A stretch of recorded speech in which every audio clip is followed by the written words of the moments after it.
every project I've ever worked on only started because I started messing around on something, and then it was like, oh, maybe this could be a rap song, and next thing you know, I'm making rap music. Or maybe this could be a song that sounds like I'm Bob Dylan and I'm singing about my dog's eyes being big and bright. That turned into the Pup Pups. So, you just never know where something's going to go unless you start. Welcome back to Second Verse, where we talk with indie artists who found a new chapter in music, whether it's their second act or their seventh. I'm your host, Becky Boyland, singer-songwriter and StoryBrand brand messaging expert. I am out of the studio traveling right now, but I will be joined in the studio by David Rosen, a film composer, instrumental artist, podcaster, and the mastermind behind comedy rock project, the Pup Pups. From growing up in his family's record store to composing for dozens of films, producing over 600 podcast episodes, and crafting songs sung by his dog, yes, really, David's story is as eclectic as it is inspiring. We'll talk about how every creative detour can feed the next, how to build long-term relationships with collaborators, and why the work that brings you joy first is what will sustain you. Whether you're dreaming about scoring films or just trying to find your next musical spark, this conversation is packed with ideas, encouragement, and just the right amount of fun and ridiculousness. So let's dive in. Welcome, David. Thank you so much for being on Second Verse today. Yeah, thanks so much for having me. It's going to be fun. I love that your story is really an example of how there can be a second act, a third act, a fourth act, all kinds of other successive musical ventures and creative ventures. And there doesn't have to be a pause necessarily. And you have quite a story, but let's start at the beginning like I do with most folks. When did music first come into your life, and how did you fall in love with music? So I was always surrounded by music since I was little because my dad owns a record store called Wax Trax Records. It was originally in New York, and then it was in the Poconos in Pennsylvania where I grew up. And then we moved it all out here to Las Vegas. That was much later. So I was always there in the store surrounded by vinyl. Any music that I could possibly want to listen to was right there. I didn't have to go to a store and buy it or anything like that. And that was, of course, pre-streaming or any of that stuff. So music was just always around 24/7 for me. So I guess I was just always into it at some level. The kind of switch flipped on, though, when the Wayne's World soundtrack came out. Like, that's kind of when I was at that age. I mean, I think I was probably like 12 or 13 at that time. And, that was the age where it was like music was just this thing that was all around too. It was like, okay, I love music. I'm into this, and music is probably going to be a big part of my life from here on out. Oh, that's incredible. I can't imagine growing up in a record store, and that had to be not only so incredible to realize that you were surrounded by that, but it sounds like it still took you a little while to figure out that this is a pretty amazing life to be surrounded by all of this music everywhere. Yeah, I mean, you know how it is, like with any industry, even music. If it's your parents' thing, you're just kind of like, oh, I'm going to go play video games, or like, whatever the other thing is that you're going to like get into. But everyone comes back to music eventually, I feel like. I think so too. Although rumor has it that some people don't want to be musicians, and I don't understand how that can be a thing. I think they're just saying that. Yeah. They don't want anybody to know yet, but they're going to come out with their record sooner or later. Sure. Yeah. So then you did come around to it and it became your passion, but actually you really started as a teen. So talk about those early days. Yeah, I had some friends that, like, we weren't really interested in starting a band in the traditional sense of each of us learns an instrument and let's get together in a garage and make music and then go do some shows. Like, we all were really inspired by like the industrial artists of the 90s, like the Ministry and the Nine Inch Nails and like all that kind of stuff. And the idea that you could make music essentially yourself with a computer, with a synthesizer, with all those kinds of things. So we all just were doing our own thing, but kind of encouraging each other. And so we were all like kind of developing in tandem, I guess. And I still have some friends from that time that we still send each other, our projects, and we still support each other in that way. But yeah, it started off trying to do that, basically, to be one of those kinds of electronic musicians. But in the back of my mind, like I knew that I love film music. Like film music was super, super influential to me, and it was something that I was always really excited about. And so, even though I wasn't even like remotely in a place that I could possibly make music for film, I was like, well, maybe that's something I could eventually make my way towards. But I also had no idea that I would eventually make albums of instrumental music that would blend all these different kinds of influences and genres together. And I, obviously didn't know I was going to do film scores. I didn't know I was going to do this whole side project of songs about my pets that we'll get into at some point here. I didn't know I'd get into podcasting. Not that that was a thing yet back then, but like all these different things, you just kind of, you get into the general world of entertainment and media and art and kind of just see which things kind of speak to you and which paths you end up going towards. And it just was kind of like all over the place right from the get-go. I was just trying to do as much stuff as I could within music, because each thing, even if it was a dead end or even if it was just for fun or whatever it was, like each thing fed the other things. It's like you're developing skills by working on this kind of music that kind of help with this kind of music, and like everything just feeds into each other if you're going in with an open mind and just trying different things constantly. Oh, for sure. And I'm curious, what kinds of DAWs or what was available to you when you were getting started? So I started with Cakewalk Pro Audio 4. That was, so this would have been in 97, end of 97, beginning of 98. I was Cakewalk Pro Audio 4. That's what I started with. I don't remember what my MIDI keyboard was, but I had some kind of MIDI keyboard. I had a guitar that I couldn't play at all. And it was just starting with that. And I stayed with Cakewalk for a long, long time. I switched about 5 or 6 years ago. I switched over to PreSonus Studio One, and that's what I'm using to this day. But I always loved Cakewalk, and it's what I started with. I became so comfortable with it. I had a few jobs over the years in studios, and they'd always be trying to force you to learn Pro Tools, and like I'd learn the basics as little as I could possibly do, because I'm like, but I'm really good with this. What do I need to learn another software? But yeah, eventually it became time to switch though. But yeah, no, it was really cool using Cakewalk, and you had like lots of really great little packed in VSTs. They were called like DXIs at the time, I think. Something other I think than so, VST. yeah. Yeah, and then I, would slowly start adding on more and more to the collection, some of the native instrument stuff and all the things that everybody knows at this point. But yeah, just kind of amassing that collection of millions of sounds and little virtual instruments to play with and to just figure things out with constantly. And Cakewalk was a really fun software, and I'm glad that it's still around. Like, I know they were like almost going to go out of business at one point. Well, they kind of did. They got bought, and then they became a free thing, and now they actually are like another full-fledged DAW again. And like I couldn't stand that kind of uncertainties. That's why I jumped ship at the time. But Studio One's awesome though, so I'm glad I'm with Studio One nowadays.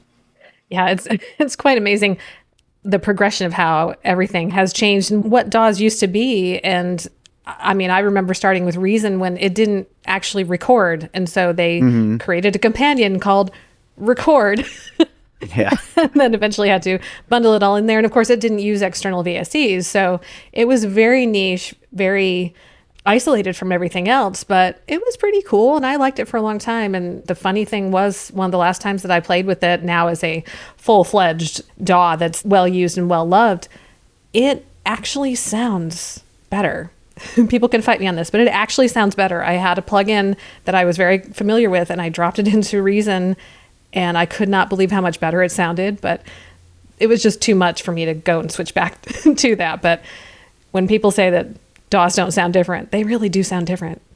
Yeah, it's hard to like quantify exactly what that difference is, but there's also going to be a different kind of inspiration when you're like playing with them and you're like just kind of finding your way around. They kind of lead you in different directions, and you're going to do something different in one than you are in the other, even though it's basically just something to record and edit with. It's just you're going to be a different musician depending on what you're using. That's really insightful, and that's totally true. It is an instrument. We play our DAWs if we do it right, and yeah. I think that's a great way to look at it. And I think it's why we do get so attached to not just a workflow, obviously, that we get accustomed to, but sometimes just changing to another platform doesn't feel right. Right. No, absolutely. And then sometimes, like in the case of me, when I jumped ship to Studio One, as much as I was like, I was so gung ho about like, I'm a cakewalk guy. I'm never going to not be a cakewalk guy. Jumped to Studio One and I swear my music got so much better within like 6 months. And I was like, maybe I should have been looking around and just seeing what's out there for a while. I shouldn't have just been so stuck on just one thing, you know? Yeah, that's pretty cool.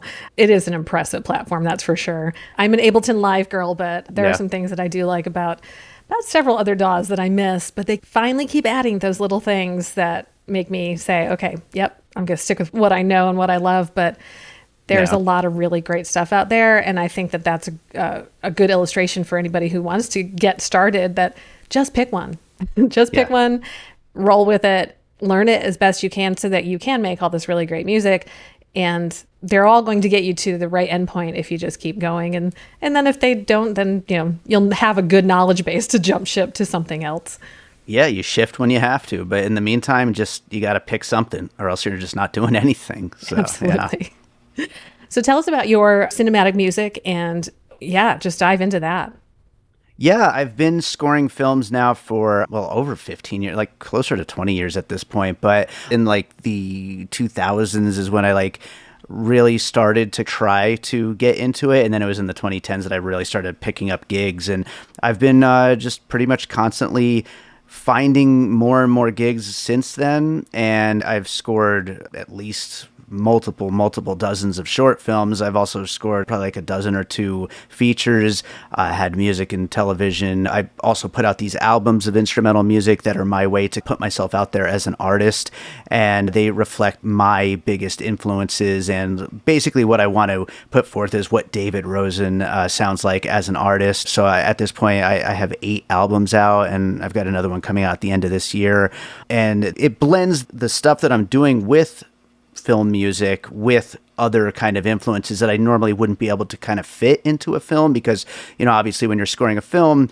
number one goal is support the film. Like you want it to be what's right for the movie. So I can't go and throw a guitar solo in there just because I want to, So like this is a chance for me to like, spread my wings and do whatever I want with my music. But I love scoring films. Right now I'm doing a buddy cop movie, which is something a little bit outside of my my comfort zone because I normally do a lot of thrillers and dramas and like a lot of dark stuff. And so this is me getting kind of funky and having a good time with it, which is it's been fun. It's been a little bit of a challenge, but it's been a lot of fun. And I've got another film lined up right now that's kind of like a B horror kind of trashy werewolf kind of thing that's coming pretty soon, and it's going to be a lot of fun to really go crazy with. But yeah, I mean, film score is just such a cool medium because it's like it could go in so many different directions depending on what the film calls for, and you get to really just try interesting things. And like I said, when I first got into making music, I was never interested in like starting a band or anything like that. Like the idea of it's great. Everybody who likes collaborating with musicians do it because it's awesome. But I'm just not really a band guy. I'm not a collaborate with other musicians guy. And I do love, though, collaborating with filmmakers. I love the idea of them kind of giving me a rough idea of what they want. And, they might not know how to speak music, but they can speak vibes or whatever of what they're going for. And then me saying, that sounds cool. How about this? And then we kind of come to our middle ground of what we're looking for, and everything kind of falls into place. And it's a really fun collaboration for me, collaborating with a filmmaker coming from 2 different like areas, and it all just kind of comes together into something that's really cool. That sounds amazing. And was it a direct pathway? How did you end up moving into film scoring? Right. Yeah. So I started off with those like initial tracks that I was just making, trying to be an electronic industrial guy, and not even coming close. But one thing kind of led to another. And, everywhere I went, I'm like, yeah, I'm a musician, even though I'm not really like putting anything out there or anything like that. I'm just playing around. One thing leads to another. You meet the one person, and meet the next person, you meet the next person. I end up getting a gig scoring a friend of a friend's short film, even though I wasn't really prepared to do it yet. And I was just like, well, I'm going to try. And it came out pretty cool, and it's just that one gig that kind of leads you to, well, now I want to do this again. So any chance I get to talk to another person that is in film, whether they're a director, whether they're an actor that's working on a project and they're like, oh yeah, I know that they are looking for music, whatever it is, it's a chance to kind of like push yourself. And yeah, it's definitely not a straight line though, because as far as my career, I mean, I was producing rappers for a while. I was in a comedy rap group, which we don't need to talk about that because that's a whole other lifetime ago. I was developing my instrumental music that I would start for my first album. But along that path, I was meeting collaborators that would really kind of push me to try new things with music. And all of that would lead to me being like good enough really to try to push myself into film score work. And once, like I said, one gig came, it kind of helped because it was like a confidence boost, I guess, in that I could reach out to someone and say, hey, I know you're making this movie. Are you looking for a composer? Or if I saw classified saying that they're looking for a composer, like actually taking that step and writing them. And there was a lot of gigs that just came from just hanging around online and finding whatever I could find. And then a lot that came from just being around and just meeting people and all that kind of stuff. It really just kind of comes from everywhere. And I think what's so powerful about that is not only that it has a lot to do with who you know, and not in a sense of having to reach the upper echelons, but of just being a cool person that can connect with other cool people and follow this path. And also that journey of finding things that you tried them and then discovered, I really like this, and this can be something that I can continue to do long term. And that should be really inspiring to anybody who's trying to figure out, how do I not only make it in this business, but how do I find what I really like as opposed to what everybody tells me I should like or what I think that this looks like, because there are so many different avenues to music. Absolutely. Yeah. And like I was saying earlier, one thing definitely, even if it feels like very different from another thing, they feed each other really well. Even when I was producing rap artists here in Las Vegas, like that was me being out there on the networking side of things, because I would be at their shows and I would be meeting people and I would be talking to people, or it would be me learning how to master my own music because I want it to sound good once they finish the song, and that's something I might not have learned if I was just simply composing a piece and then just sending it off or whatever. And so I'm learning all these new skills by doing this one thing that ends up helping with the other thing. And then once I started on my albums, it's like learning how to complete a musical idea is, each of these tracks, these instrumental songs that they don't have lyrics, but they do feel like finished pieces of music. And so the idea of being able to finish something is something that's crucial for film scoring too, because you need to know, like, this feels right. This feels like it's where it needs to be. You're not going to keep going and building it up and making it overpower the film, but it's also not too early, not too unfinished at that point. So it's like everything kind of feeds into the understanding of what you want out of the music for all these different kinds of projects. And I have to imagine that being eclectic, just by virtue of that experience, is super helpful when it does come to scoring not only different types of films, but different genres. And even if there is something that veers within within the context of a particular film or project, and that gives you that ability to come in from different angles and just try new things, especially since you're, I'm assuming, getting something that has temporary tracks or maybe nothing at all. Yeah, it just depends on the project. Sometimes they send it with temp tracks and sometimes not.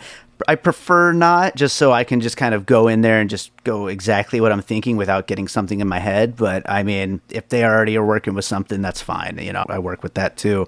But definitely once you get in there, you want to be able to kind of just think on your toes and try some stuff. And yeah, sometimes you're like, oh, I did that one thing that one time, or I used that one software that let me, do this cool effect or something like that. And I think that something like that would fit here. And I would have never known that that was even an option or even a thing that I could like look for. I'd be, I don't know, Googling it or something if I hadn't already messed with it for this other project over here. So yeah, again, everything just kind of feeds in.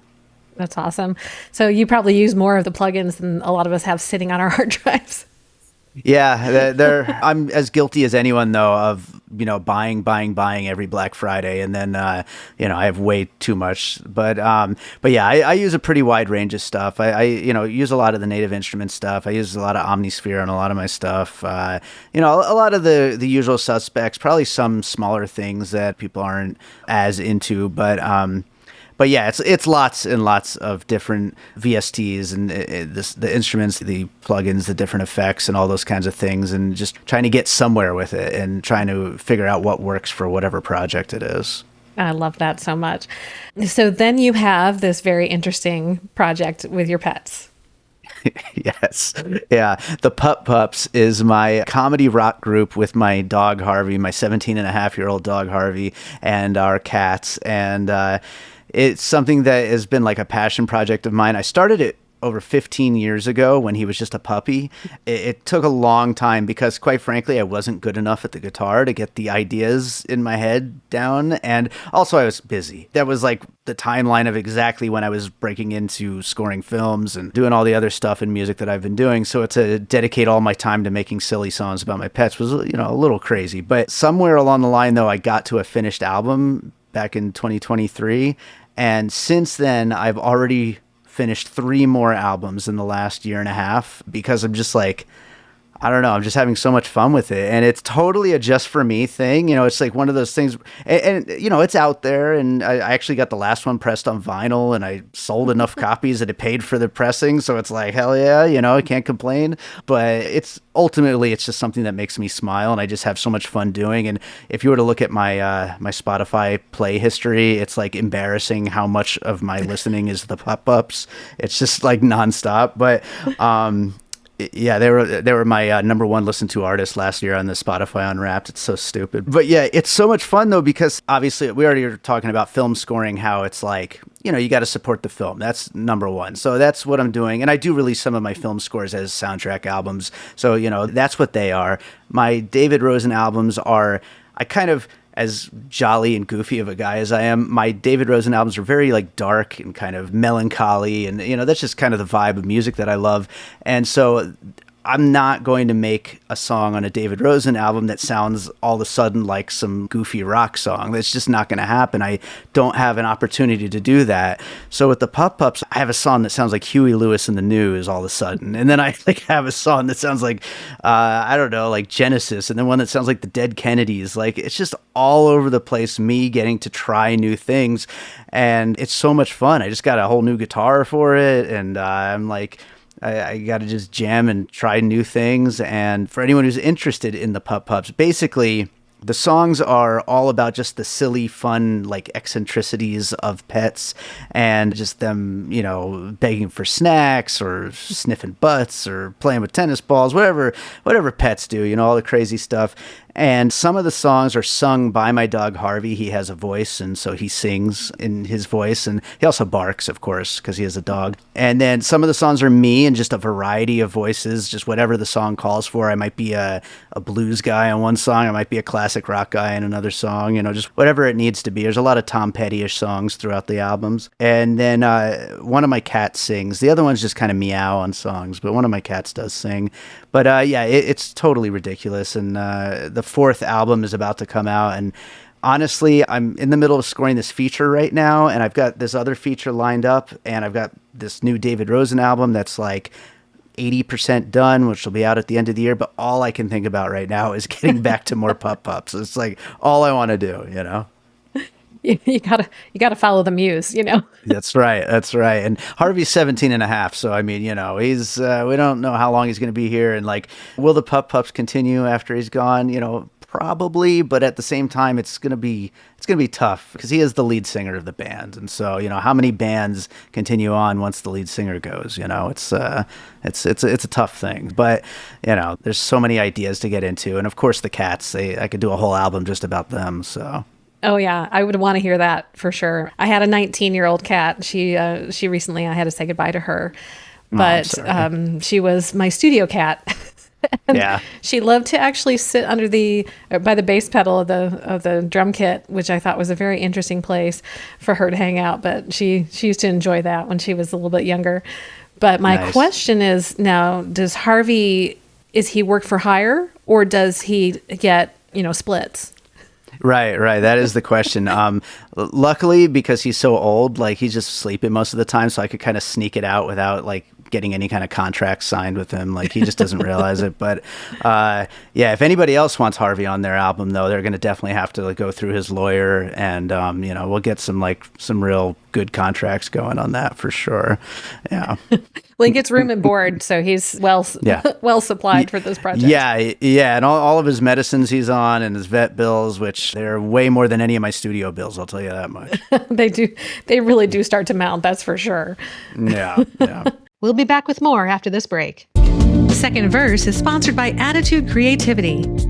Many indie music artists don't have a website that grows their audience and reflects who they are, so they get lost in the noise of streaming. Marketing and brand messaging with Attitude Creativity helps boost your brand and build a site that hits all the right notes. You want to be an artist who stands out from the crowd, and to do that, you need your music to be heard. If your website doesn't reflect who you are or make an impact, you feel like a singer who's been handed a pair of drumsticks instead of a mic. You deserve a website and brand messaging you can be proud of, and that doesn't take time away from your music. As an artist like you, I understand how overwhelming websites and marketing can be. And that's why, putting on my other creative hat, I put my decades of marketing and development experience to work for you. You'll no longer have to apologize for your website. You'll look and feel like a professional with a custom story branded website you can be proud of. And right now, you can get a head start with my free downloadable EPK blueprint and start building your electronic press kit to promote your music. Head to attitudecreativity.com/blueprint to get your copy. That's Attitude, ATTITUDE, creativity.com/blueprint. Second Verse is brought to you by Singing Straw. Oh, you caught me in the middle of a vocal warm-up. This is one of my favorite ways to wake up my vocal cords before a singing session or even a nice long conversation for the Second Verse podcast. It's the Singing Straw, a simple but powerful tool for straw phonation, a vocal technique that promotes healthy vocal cord closure in a gentle but mighty way to increase range and identify areas to work on. For me, it was key to regaining my voice after vocal cord paralysis. But you don't have to wait until a vocal injury to use it. In fact, I recommend that you don't. Make the Singing Straw part of your daily routine, and you'll be amazed what your voice can do. Check it out at secondversepod.com/singing straw.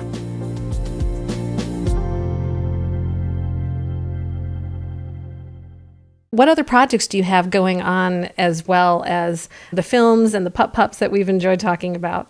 Over the last 10 years or so with these albums, I've been also, I've talked about the collaboration with filmmakers to score their films, but a really cool way that I've been like kind of getting out there with my music has been kind of the other way around. I've been collaborating with filmmakers to create music videos for my instrumental tracks from the albums. And since I don't play out, like I'm not going to go do concerts of this stuff or anything like that, it's been a really great way to get me out there and to get people to hear my music, because, without doing shows, it's really hard to just like scream into the void of social media and expect for people to check it out that way. So I have been making these music videos, and they've gotten into film festivals, won some awards at festivals and things like that, screenings at movie theaters that I, try whenever they're screening places. If I can make it to them, I try to.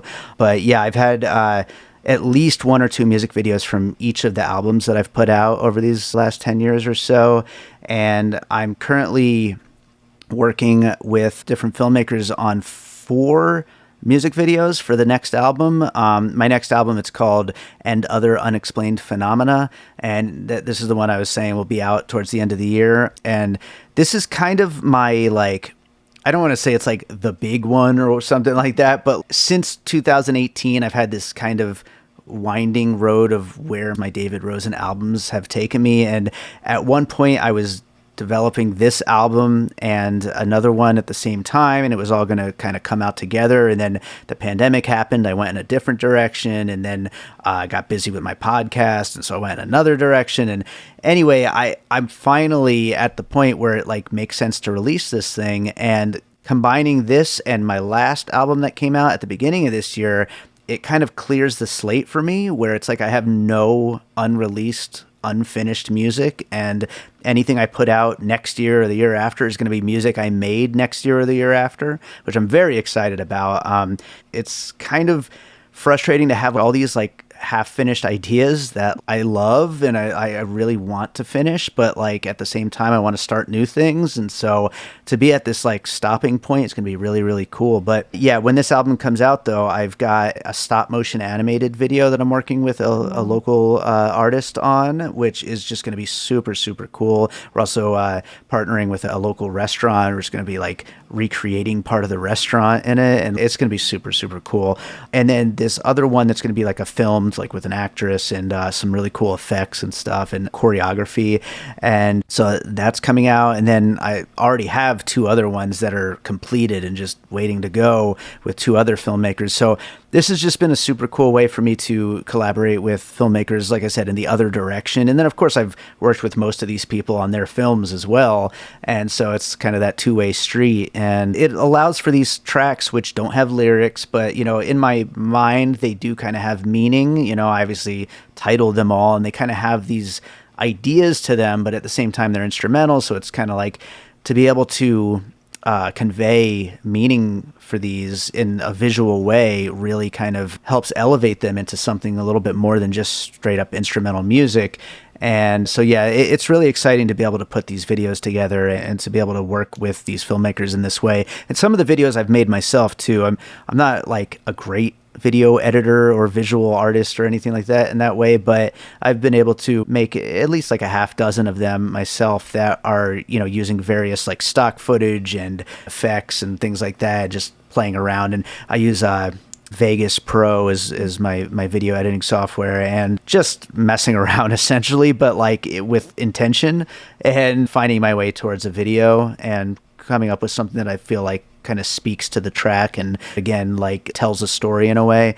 And I've been really proud of those as well, and I'm sure I'll do more of those in the future. But with these 4 that are on the way, I mean, I've got a nice little healthy slate on the way of these music videos, but they've been a really exciting thing for me. And I mean, anyone who grew up when, you know, we all grew up, music videos are just an awesome art form and something I would love to do more with, honestly. As many as I've done, like over, I think 20, maybe even 25 at this point, I'd definitely love to do more and do bigger ideas. Like I said, the stop motion one, that's going to be really, really cool. I've already had one stop motion one. It's one of my favorites, but, you know, I've always loved stop motion, and just trying these really interesting ways of conveying a story is always just so much fun. And you can kind of do anything with music video. It doesn't necessarily mean that it's not a straight up idea or anything like that, but you can try things and you can really be creative and experimental. And I think that's part of why I love it as well. That is brilliant to collaborate as well. And the idea, especially now for a lot of independent artists, of doing music videos when they do have lyrics is, I've got to rush something out because if I don't, then it's not going to get found because of the algorithm and all of these external worries, rather than here's a really great way to make art with other artists. And that is super exciting. And obviously stop motion is the best, right? That sounds amazing. Stop motion's so cool. Yeah, it's so cool.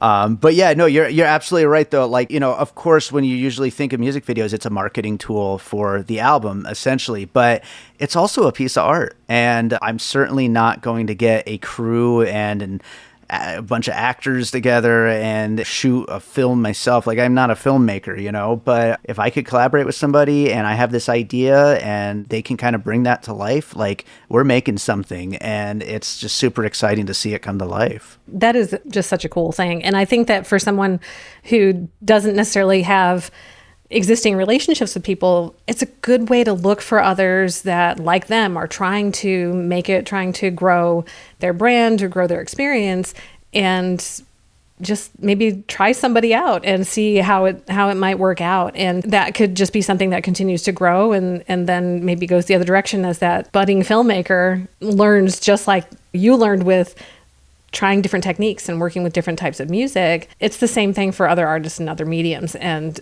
so that's a really powerful way to help others continue to advance and grow. And then broaden your reach into different areas so that you don't only just work with other musicians and other people who are doing the same thing that you're doing. Absolutely. And those relationships, they can stay for a long time. There's people I'm working with now. That Buddy Cop movie I mentioned, I've worked with that guy on 10 films now, I think. Yeah, and I've seen him grow as he's grown as a director and the scale and the scope of the films that he's been making. And he's seen me grow. And he's got other composers he works with as well. And whenever he calls me up and he's like, I think you're the right one for this one, it's like, hey, let's go, you know? And so, it's fun to make those like lasting relationships and have people that you can go back to. And of course, they can recommend you and you can recommend them for things too. It's like, it's all about building that relationship and those networks and all that. Yeah, and sometimes when you're actually growing together, whether it's your different paths or converging paths, then it's amazing to look back and look at some of the people that we consider at the top of their field and think about where they started and who were the contemporaries of some of the people that we just are mind boggled by. And you wouldn't have Spielberg and Lucas, not remotely as well known, obviously, when they started collaborating. So you just don't know where it could go. And it could be an incredible partnership or collection of people who are regularly interacting and just making art. And I think that's pretty special. Absolutely. Absolutely. So share also about your podcast. Sure. Yeah. So Piecing It Together is the podcast that I host, and I also produce another movie podcast called Awesome Movie Year. And I've worked on various other podcasts over the years as well, but those are my two ongoing ones at the moment. Piecing It Together is a podcast about movies and what movies might have inspired them. On each episode, a guest and I pick a new release movie and talk about it through that lens. We will each come to the conversation with 4 or 5, we call them puzzle pieces. That's my kind of branding. But puzzle pieces are other movies or sometimes TV shows or other kinds of media that we think were possibly an influence on the film that we're talking about. And it's just a fun, unique way to get into a film. Anybody who's ever had a conversation that's like, oh, that movie is kind of this meets this meets this, you were just on an episode of Piecing It Together, basically, you know? And I've been doing it for 8 years now. It's taken so much time away from my music, but I managed to balance it all and do it at the same time. But it's been a really fun show. And the last 2 years, almost 3 years now, I've been doing live episodes of Piecing It Together at movie theaters. I've managed to get some great relationships with some independent theaters here in Las Vegas where I go in, we schedule in advance, we have a specific movie. Just this past week, we did Sinners, the new Ryan Coogler film, and right after the movie plays, we just get up right there in front of the theater. I've got my microphone set up. I had a panel, in this case, all 3 were filmmakers from here in Las Vegas, and we did the whole show right there in front of the audience that was there for the movie. And yeah, it's been just a really fun way to like get out there and meet people, introduce the show to new audiences, and just really get that audience participation, get that audience immediate feedback on the whole thing. And it's been super fun, even though everybody always asked me before I started it, like, are you going to start a music podcast one of these days? And it's like, I love music. I just don't think I would be right as a host of a music podcast. I do have an idea for one that I might do one day. I don't know. We'll see. But I always tell people when they are thinking about starting a podcast, like, make sure it's something you want to talk about every single week for like hours at a time, because otherwise you are just going to hate doing it, you know? And movies are something that I never want to stop talking about. I am always excited to watch and talk about movies. And so when I started thinking about podcasting, like, it was the right move for me to get into movie podcasts. And yeah, it's a really fun show to do. And I've done over 600 episodes at this point. And I think you're on Captivate too, aren't you? Yes. Yeah, I think that's where I found out about your show, is in that Captivate group. But yeah, Captivate's a great hosting platform, and I've been doing this show for so long that it just feels like this is just part of my life now. I'm a composer, like, I'm a musician, that's what I do, but I'm also all day, every day, a podcaster too. I mean, right before we got on this call, I was working on my notes for my next episode I'm recording on Friday. It never ends, but again, it's something that I actually really enjoy doing. And so even though my time between composing and podcasting has been spread so thin, I'm going to keep doing it, you know?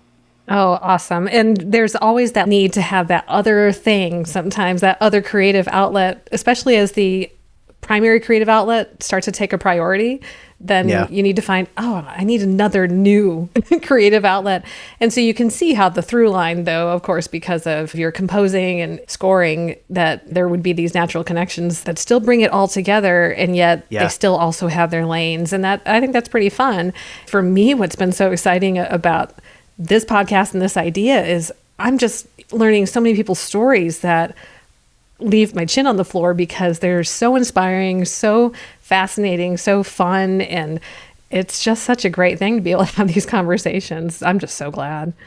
Yeah, I bet. It's a great reminder that there's definitely never a straight path with any of this stuff. I'm sure if we talk to anyone from Mozart to Axl Rose, like it's like literally nobody has a straight path in anything related to entertainment. And to kind of go back to what I was saying earlier, where one thing feeds another, I literally in January ended up scoring a film from one of my guests on the podcast. So it's like you just never know. Doing one thing ends up feeding into the other thing, and the other thing feeds into this, and it's like everything just kind of works together in some way. You just might not see it at first. Yeah, just got to keep your eyes open and see what's going to come of it, and also really enjoy the moment. I think that's a really that's a really important point that you made about you have to you have to like talking about this stuff if you're going to make this a topic and make it something long term. And I think that's also true with music, whether it's doing genres permanently or doing something in a season and maybe having albums or collections that are based on particular genres. And I think that's what's so brilliant too about you having this outlet of the Pup Pups so that you can do this other type of genre. And I actually have an electronic genre project that I have on the side as well that I kind of keep out of my acoustic. And I think it can be a really beneficial thing because you do then every once in a while just get in the middle of a production and then think, I just want to do this other thing. And once I scratch that itch, I can come back and be ready to work on the project that is maybe more pressing, but I have to get this idea, I have to give it its due, not just get it out of the way. I have to give it its due, and it will then bring back dividends. And I know for me, it just makes me then more excited to go back to the other thing because it puts a little space in there. Yeah, everybody knows, like, I never had writer's block per se, but like everybody knows when you do have writer's block, you're supposed to take a break and go do something else. And so who says that something else can't just be singing about your pets? You know what I mean? Like, it can be just whatever you want it to be. So that's right. That's for sure. So where can people find out more about you? And we'll have all this in the show notes, of course, but give a little bit of a rundown of how people can support you and get in contact with you. absolutely. Well, bydavidrosen.com is my main website that has links to everything I do, all my albums, all my film scoring and news about everything that's going on there. Piecingpod.com is for the podcast, Piecing It Together. And you can find all of my albums on Bandcamp. I've got 2 separate Bandcamps for the Pup Pups and for David Rosen. And my YouTube channel is something I've been building up a lot lately. It's got all my music videos, of course. I've been posting clips from my podcast and just all kinds of other stuff. There's also music videos for the Pup Pups, so you get that too. The YouTube is Music by David Rosen on YouTube, and I mean those are kind of the main things right there. I've also been building up a Substack, which I've been starting to do. My mailing list, everybody should work more on their mailing list, I feel like, including me. So that's really, really true. Then for anyone who is saying, wow, this is quite an interesting journey, I wonder if this is something I should try, what would be your advice for that independent artist in the making? My advice to every independent artist in the making is always the same thing, and it's to just do stuff. Like, you gotta just do things, because if you don't do anything, you're just sitting around doing nothing, and that's really what it comes down to. Every project I've ever worked on only started because I started messing around on something, and then it was like, oh, maybe this could be a rap song, and next thing you know, I'm making rap music. Or maybe this could be a song that sounds like I'm Bob Dylan and I'm singing about my dog's eyes being big and bright. That turned into the Pup Pups. So you just never know where something's going to go unless you start. You got to just start. That's for sure. It's been so wonderful talking with you, and actually, you have so many other things. Is there anything that we missed that you really want to talk about? We kind of talked about the film scoring. We talked about my albums. We talked about the Pup Pups, which I'm just so excited about the new album that's coming out. It's called Another One Already, but you just had one, which is both in reference to Harvey barking at me for snacks and in reference to the fact that the last album just came out 3 months ago. So it's kind of a dual meaning there. For me, it's just always a matter of just continuing to do interesting projects and things that make me happy to work on and then to then go back and listen to after the fact. If I can be happy during both of those, that's double awesome. So I'm super down for that. But yeah, I think we did cover a lot of the stuff that I'm up to.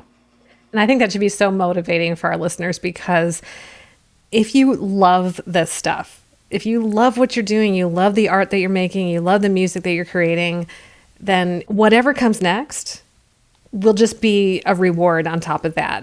Yeah, icing. That's it. You have to love it. You have to love it, or you're going to burn out and it's not going to be what you thought it was. And it's definitely not that everybody's going to be a celebrity. There are actually too many better ways to do music.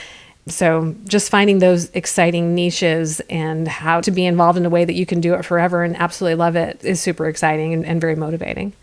Yeah, and I don't want to end on a downer or anything like that, but we're in a very weird time right now with AI and everything, and it's like you kind of can't go into any of this stuff with the idea of quote unquote success is going to be, monetary and the way that it comes in. You've got to do it because it's something you really love doing, and then hopefully with a mix of talent, a little bit of luck, a little bit of good networking, a little bit of good communicating with people and all that, and like being like a great collaborator, all the rest of it comes after that. But you got to really love doing it, because otherwise there's a lot of roadblocks along the way. So you got to really want to make music or do whatever thing it is that you're doing in entertainment.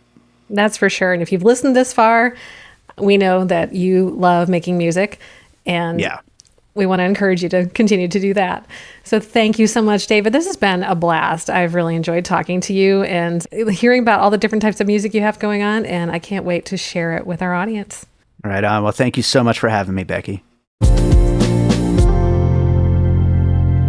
One of my favorite things about David's story is how freely he allows one creative pursuit to fuel another.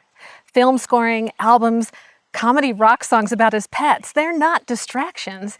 They're building blocks. And like David said, you just gotta start. So here's your takeaway this week.